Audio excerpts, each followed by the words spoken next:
दिल में कहीं गुबार है तो किसी को बता देने पर मन हल्का हो जाता है। मन में परेशानी यदि दबाकर रखी जाए तो मन काफी भरा भरा सा रहता है। कहते भी हैं कि दुख बांटने से कम हो जाता है और सुख बांटने से बढ़ जाता है। आजकल आत्महत्या का जो मेन कारण है वह यही है कि लोग अपनी बात किसी को नहीं बताते हैं, अंदर ही अंदर घुटते रहते हैं और फिर यही घुटन एक दिन आत्महत्या में तब्दील हो जाती है।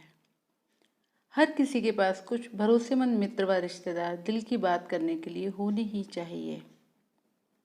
मन की बात उनसे शेयर करने पर मन का बोझ हल्का हो जाता है और नए रास्ते मिलते हैं और आत्महत्या, डिप्रेशन जैसी घटनाएं भी कम हो जाती हैं। ये बात 100% सही है, परंतु फिर भी एक बात मन को झकझोर रही है कि अपनी बात किसी को बताना कितना सही है, अपनी बात किसी को बताना चाहिए या नहीं। ये मन में द्वंद्व चल रहा है। आज का ज़माना प्यार से लोगों की बात सुनता है और नमक मिर्च लगाकर औरों को सुनाता है। यहाँ एक पक्षी के उदाहरण के साथ इस बात को बताने की कोशिश कर रही हूँ और ये भी जानती हूँ कि कई लोग इस बात से सहमत नहीं होंगे। खैर, मैं क्षमा चाहती हूँ उन लोगों से जो इस मत से सहमत नहीं हैं, परंतु अपनी बात आप लोगों के सामने रखूंगी ज़रूर।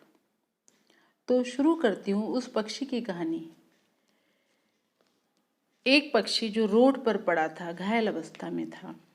मेरा भाई जो बहुत रहमदिल इंसान था, पशु पक्षियों और पेड़ों को इंसानों की तरह प्यार करता था, उस घायल पक्षी को अपने घर उठाकर ले आया। कुछ दिनों की देखरेख से पक्षी लगभग ठीक हो गया। उसके घाव भर गए। उसने यानी मेरे भाई ने एक गांव वाले से पूछा कि पक्षी उड़ नहीं पा रहा है, क्या मैं इसको पहाड़ी पर छोड़ दूं जहां इसकी बिरादरी के पक्षी हों।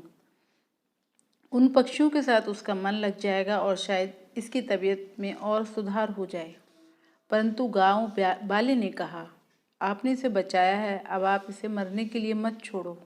इसे ठीक होने तक अपने पास ही रखो, क्योंकि इसे कमज़ोर और असहाय देखकर इसी की बिरादरी वाले इसे चैन से जीने नहीं देंगे और इसे नोच नोच कर खा लेंगे।